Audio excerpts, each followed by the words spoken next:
Assalamualaikum warahmatullahi wabarakatuh. Perkenalkan, saya Ataullah Mustafa Majid dari Program Studi Teknik Informatika ITERA dengan NIM 122140191 angkatan 2022. Di video ini saya akan menjelaskan website yang saya buat sebagai syarat kelulusan dari mata kuliah pemrograman web. Jadi, yang pertama, website ini, maksud saya video ini akan membahas 3 poin. Yang pertama adalah ide pembuatan dari website tugas besar ini apa, kemudian teknologi apa yang digunakan, dan juga fitur-fitur apa saja yang ada di dalam website. Oke, nah jadi website yang saya buat ini saya beri nama Toko Ijo. Jadi terinspirasi dari salah satu e-commerce Indonesia, ya Toko Pak Edi. Jadi Toko Ijo ini adalah website e-commerce ya yang memberikan kemudahan bagi para pembeli juga penjual untuk melakukan transaksi secara online. Dan basisnya adalah website, begitu. Jadi website ini memang adalah website e-commerce, jadi fitur-fitur yang ada di dalamnya juga ya fitur-fitur umum yang biasanya ada di dalam sistem e-commerce ya. Oke, jadi ada repository GitHub dan nanti akan saya berikan linknya di deskripsi. Kemudian teknologi yang digunakan apa saja sih? Pertama kita akan mulai dari front end ya. Jadi di front end tentunya pakai HTML udah wajib banget sebagai markup language. Kemudian ada React.js, jadi ini adalah library JavaScript yang basisnya adalah komponen. Dan umumnya sih menggunakan sintaks JSX ya. Dan untuk stylingnya saya menggunakan framework CSS berupa Tailwind CSS. Jadi adalah sebuah framework CSS yang basisnya adalah utility. Jadi ini sangat mudah untuk digunakan ya. Jadi cukup memanggil class-class yang udah disediain, kita udah bisa membuat sebuah styling yang menarik dan juga simple. Untuk backend di sini saya menggunakan bahasa pemrograman Python yang nantinya akan dibantu menggunakan Pyramid sebagai frameworknya. Framework ini sebenarnya framework lama dan cukup powerful dan sangat fleksibel dan juga sangat mudah untuk ditingkatkan skalabilitasnya. Kemudian untuk database saya menggunakan PostgreSQL. Jadi ini adalah sebuah RDBMS yang sifatnya open source dan cukup terkenal juga karena stabilitas dan skalabilitasnya serta fitur-fiturnya yang lengkap. Dan untuk autentikasi di sini saya dibantu oleh Firebase ya. Jadi saya menggunakan Firebase Authentication. Saya mengambil Google Authentication-nya. Jadi pengguna hanya bisa login menggunakan Google dan nanti itu disediakan oleh Firebase gitu. Dan untuk ini adalah skema database yang digunakan dan nanti akan dibahas lebih lanjut. Oke, jadi sekarang kita akan coba langsung ke demonstrasi create, read, update dan juga delete di dalam websitenya. Oke, jadi ini adalah websitenya Toko Ijo. Jadi di sini sekarang kita berada di halaman beranda. Di bagian atas tentunya ada navbar yang isinya ada beranda, terus ada menu produk, pesanan Anda, dan juga keranjang. Dan kemudian kita akan lanjut ke bawah. Di sini ada banner ya. Di sini kita bisa ada slide supaya terlihat menarik dan juga menggambarkan produk-produk apa saja yang sekiranya ada di dalam website. Kemudian di sini ada bagian ini ya, fitur-fitur atau keunggulan yang ada di dalam website. Kemudian ada pilihan brand dan juga ada produk pilihan, dan di bagian bawah ini ada footer. Oke, di sini ada produk yang nanti bisa dilihat kosong karena memang belum ada produk yang dimasukkan. Dan rencananya nanti di dalam video ini kita akan coba lakukan penambahan produk. Oke, sekarang kita akan coba login. Di sini loginnya seperti yang saya katakan tadi, kita hanya bisa menggunakan Google Authentication. Jadi kita bisa langsung menggunakan akun Google yang sudah terdaftar. Di sini saya akan coba pakai akun ITERA deh. Oke. Jadi nanti setelah login kita akan diarahkan ke sebuah halaman registrasi. Jadi kita masukkan password dulu ya.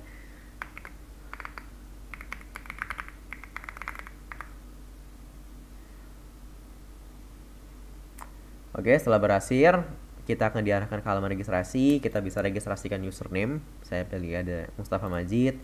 Nomor handphonenya misalnya 0821, ya ini nomor handphone. Dan di bagian Anda mendaftar sebagai, ini ada 2 role yang bisa dipilih. Kamu mau menjadi penjual atau pembeli. Nah, pertama saya akan coba jadi penjual dulu. Nah, kita klik lanjutkan. Muncul notifikasi di sini data penjual bertambahkan dan kita akan langsung diarahkan ke halaman dashboard. Di sini adalah halaman dashboard ya. Di sini ada profil kita, nanti di sini seharusnya ada profil picture. Di sini kemudian ada role-nya. kemudian ada username-nya, ada nama saya, ada email yang saya gunakan, dan juga nomor telepon yang tadi saya masukkan. Nah, di sini kita bisa melakukan operasi CRUD ya. Misalnya sini pertama kita bisa membaca data profilnya, kemudian kita bisa membuat profilnya seperti tadi ya. Dan untuk update-nya kita bisa coba lakukan perubahan atau modifikasi pada profil. Misalnya saya pengen modifikasi username-nya jadi majid.id dan namanya saya pengen cuman Mustafa aja. Kita coba simpan perubahan. Muncul notifikasi data berhasil diubah, dan ketika di refresh, lihat datanya sudah berubah. Begitu. Nah, selanjutnya sebagai seorang penjual tentunya kita bisa menambahkan produk. Nah, itu bisa dilakukan di halaman tambah produk. Misalnya saya pengen coba menjual laptop ya. Saya coba masukin namanya Lenovo Legion Slim. Kategorinya saya pilih tentunya elektronik. Deskripsinya misalnya laptop gaming terbaik di kelasnya, Lenovo Legion Slim. Misalnya mana produknya, di sini Lenovo, harga produknya saya buat 30 juta. Dan stok produknya saya buat ada 5. Oke, kita coba tambahkan produk. Yes, dan produknya sudah ditambahkan di halaman produk Anda. Jadi setelah kita menambahkan produk di bagian form ini, kita langsung diarahkan ke produk Anda. Di sini adalah halaman tempat di mana produk-produk yang Anda jual itu ditampilkan. Gitu. Saya pengen nambahin lagi deh, saya pengen jual jemuran misalnya ya. Saya masukin nama produknya jemuran aluminium. Kategorinya rumah tangga, deskripsinya jemuran anti patah 2025. Produknya misalnya Bolde, harganya misalnya 100.000. Stok produknya 5. Jangan deh, tadi udah 5 ya. 10. Nah, kita udah punya 2 produk di sini. Nanggung deh biar ganjil, ada 3. Kita masukin misalnya saya pengen jualan pot ya. Pot ramah lingkungan. Kategorinya tanaman, deskripsi produknya misalnya pot tanaman mini anti pecah. Produknya misalnya to grow, harga produknya saya buat misalnya 25.000 dan stok produknya saya buat misalnya 100. Nah, sekarang kita udah punya 3 produk di sini. Sebagai seorang penjual, saya juga pengen bisa ngedit produk yang udah saya tampilkan sebelumnya gitu kan. Misalnya nih, Lenovo Legion-nya kayaknya di deskripsinya nih kurang deh. Saya pengen nambahin spesifikasi lain. Misalnya di sini saya tambahin Intel Core i9 RAM 16GB itu giga ya.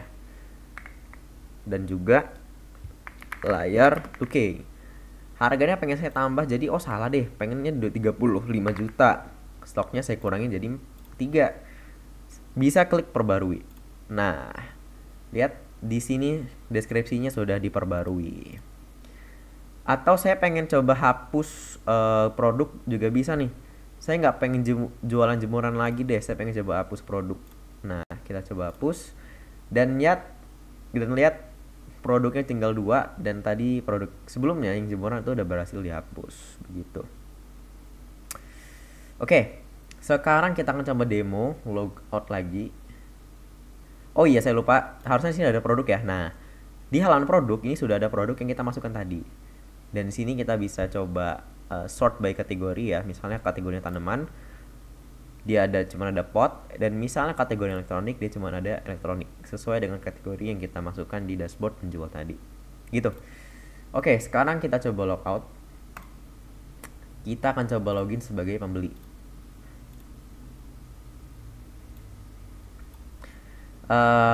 Coba ini belum ada ya. Oke, sama seperti tadi, karena akunnya belum terregistrasi, maka kita akan diarahkan ke halaman registrasi. Misalnya username-nya apa ya? Ataulah nomor handphonenya misalnya saya ambil udah ada aja biar cepat. Kemudian Anda mendaftar sebagai, karena tadi udah menjual, kita akan coba sebagai pembeli. Data pembeli berhasil tambahkan, kita diarahkan ke beranda. Sekarang kita bisa lihat profil yang kita miliki ya. Nah, di sini ada role-nya, ada username-nya, ada namanya, ada emailnya, dan juga nomor teleponnya. Misalnya saya pengen coba ganti nomor teleponnya, jadi misalnya 0812 722 6620, dan username-nya jadi ataullah.mustafa. Kita simpan perubahan, muncul notifikasi data berhasil diubah, dan kalau ini kita refresh, lihat datanya sudah berubah, username-nya berubah, dan juga nomor teleponnya sudah berubah. Begitu. Nah, sekarang saya pengen coba pesan barang. Kita bisa ke halaman produk. Kita bisa coba tambahkan ke keranjang. Saya pengen beli Lenovo, juga beli pot gitu ya. Nah, pot ramah lingkungan berhasil tambah ke keranjang. Saya pengen beli potnya 2 deh. Nah, oke. Sekarang kita bisa ke halaman keranjang. Di halaman keranjang ini kita akan ditampilkan ya. Halamannya akan nampilin produk yang kita masukkan ke keranjang, harga satuannya, dan juga jumlahnya. Di sini kita bisa hapus juga, bisa nambah, bisa hapus, suka-suka kita. Saya pengen misalnya nambah 3, tapi saya pengen ngapus laptop deh. Saya nggak mau jadi beli laptop. Oke. Dan sekarang harganya udah diupdate 75.000 karena harganya 25 dikali 3. Sekarang kita akan coba check out. Check out. Di sini muncul langsung, tadi ada username, ada nama, ada email, dan kita bisa masukin alamat lengkap, misalnya Jalan Beringin 1, kotanya Lampung, kode posnya ini, nomor teleponnya sekian. Metode pembayarannya saya pengen pakai cash saja. Kalau udah selesai kita bisa langsung bayar sekarang. Dan lihat pesanan berhasil dibuat. Dan kita diarahkan ke halaman pesanan. Saya pengen mesen laptop lagi deh. Oke. Laptopnya udah berhasil ke keranjang, kita check out, masukin alamatnya lagi,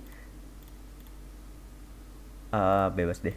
Ini juga sekian, dan juga saya pengen bayarnya pakai QRIS, bayar sekarang. Nah, sekarang kita udah punya 2 pesanan di sini yang aktif. Ada pesanan pertama kita tadi pesen pot, yang kedua ada pesanan beli laptop Legend, begitu. Jadi ini adalah demonstrasi websitenya. Jadi kita bisa nambahin produk ya sebagai penjual, kita rubah produknya, kita edit produknya, kita kelola produknya, kemudian kita sebagai pembeli juga bisa nambahin produknya ke keranjang, kemudian kita check out, dan kita bisa mantau pesanan yang sudah dibayar gitu. Oke, jadi begitu. Sekarang kita akan coba jelasin arsitektur dari sistem website yang saya buat. Oke, jadi sini akan coba bantu pakai alat Miro ya. Jadi di sistem website ini kita punya 3 bagian penting, yaitu pertama adalah front end. Aduh, kecil banget ya. Ada front end, kemudian ada back end, dan terakhir itu ada database gitu. Nah, begini, jadi ini semuanya saling berkomunikasi ya. Jadi di front end, di sini ada teknologinya, kemudian juga teknologinya itu ada React.js sebagai library JavaScript, kemudian ada CSS, dan juga tentunya ada HTML gitu. Front end ini berkomunikasi dengan back end. Nah, berkomunikasi dengan back end melalui sebuah protokol yang namanya API, atau lebih tepatnya RESTful API, yang menggunakan post, put, delete, and get. Nah, oke. Dan di back end ini kita menggunakan dua teknologi penting nih, yaitu Python sebagai bahasa pemrograman, dan juga ada Pyramid sebagai framework gitu. Nah, di database kita punya yang namanya PostgreSQL. Nah, begini.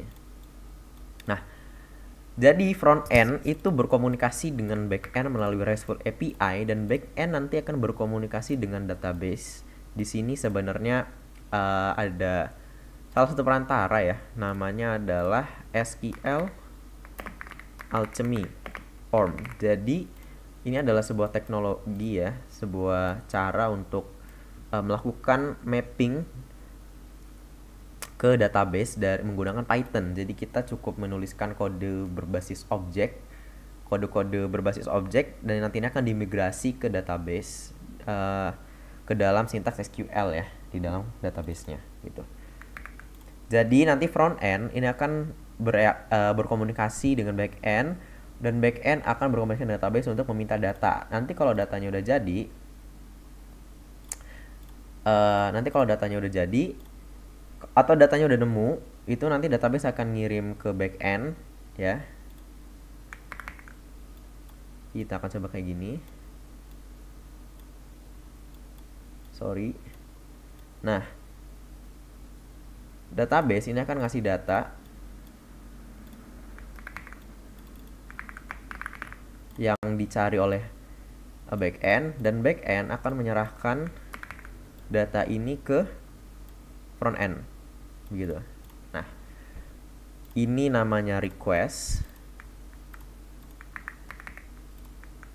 Aduh. Sorry. Jadi di sini adalah request.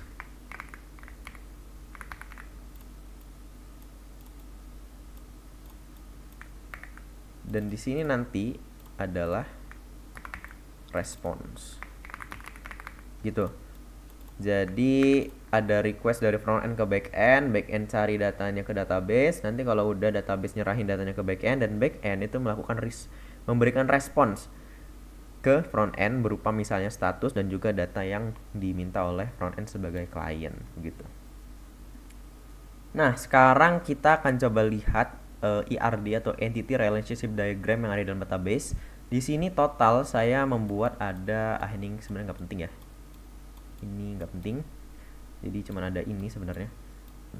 Nah, total ada 5 tabel. Yang pertama di sini ada tabel penjual yang berisi data penjual, kemudian ada tabel pembeli yang berisi data pembeli, kemudian ada tabel produk yang berisi data produk yang nanti ini ada ID produknya. Kemudian di sini ada tabel ID pesanan, tabel pesanan yang berisi data pesanan yang di sini ada 3 foreign key yaitu UID penjual, UID pembeli, dan juga ada ID produk. Dan primary key-nya adalah ID pesanan. Dan di bagian sini ini adalah tabel khusus untuk foto produk, jadi menyimpan URL produk ya. Di sini foreign key-nya adalah ID produk yang merefer ke tabel produk dan juga primary key-nya ada ID foto produk. Begitu. Jadi di sini ada hubungannya ya, ini kayak one to many, terus ada one to many juga, dan juga ada one to many, dan dari sini tuh one to many juga. Begitu. Nah, sekarang kita akan coba lihat ya website ini responsif atau tidak. Jadi website ini sudah responsif. Jadi kalau kita misalnya menggunakan mode HP, nah di sini sudah disesuaikan semua. Footernya, terus ada ini jadi kecil ya, bagian produk pilihan fiturnya jadi kecil, footernya menyesuaikan. Ada hamburger menu, jadi navbarnya itu dimasukkan ke dalam hamburger menu. Misalnya kita ke produk, nah produknya sudah dalam bentuk seperti ini. Kategori. Kemudian kita bisa ke akun dan jadi bentuknya seperti ini. Jadi website ini secara umum sudah responsif walaupun masih belum maksimal ya. Begitu. Bisa kita tambahin, kita masuk ke keranjang. Nah. Yap. Sudah responsif, cukup responsif. Kita bisa langsung check out. Begitu. Oh iya, satu lagi misalnya sebagai penjual ya. Misalnya login sebagai penjual.